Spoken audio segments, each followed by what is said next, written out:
ఊళ్ళకి ఎవరన్నా లీడర్లు వస్తుర్రంటే ముంగట కుయి కుయి అనుకుంటా పోలీస్ బండి వెనకంగానేమో ఈ ఇన్ని కార్లల్లా సార్తో వచ్చేటి కార్యకర్తలు వస్తారు.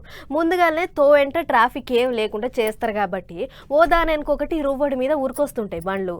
గీడ కూడా అట్లనే ఉరికొచ్చుడుతోని ఇగో ఇట్లా అయ్యింది. కార్ బ్యానెట్ అంతా తుక్కు అయింది.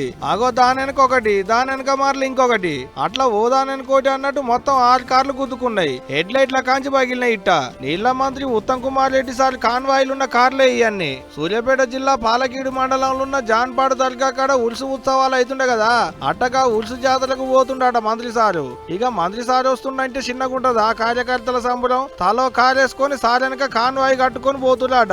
ముంగట పోలీసుల సైరన్ బండి, వెనకంగా మంత్రి సారి కాన్వాయ్. ఎంత రోడ్డు మీద పోతున్నాయో ఏమో గాని నడిమిట్ల గైడేపల్లి కాడికి రాగానే ముంగటున్న బండి బిలేకు కొట్టేటాలకు వెనక మార్లున్న బండ్లు కంట్రోల్ కాలేదట. ఓదాననుకోటి గీ తీరిక టక్కరైనాయి. అయితే ముందుగాల మంత్రి సార్కు తప్పిన ప్రమాదం లేచినల్ల మంచిగా ఉంది అనుకున్నారు కానీ అసంటిదేం లేదంటున్నారు పోలీసు వాళ్ళు. ఇంకా నయం ఎవరికేం కాలేదు కాబట్టి సరిపోయింది కానీ లేకుంటే పెద్ద తిప్పలే అయ్యేది ఉండే.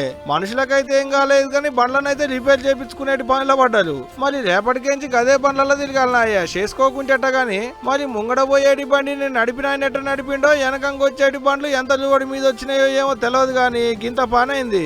ఇదిట్టుంటే ఇటు ఇంతైనా సార్ మాత్రం ఆగలేదు. ఇంకో బండి ఎక్కి దర్గా కాడికి పోయిండు. జాన్పాడు సైదన్నను దర్శనం చేసుకొని మొక్కులు పెట్టుకున్నాడు మంత్రి సారు.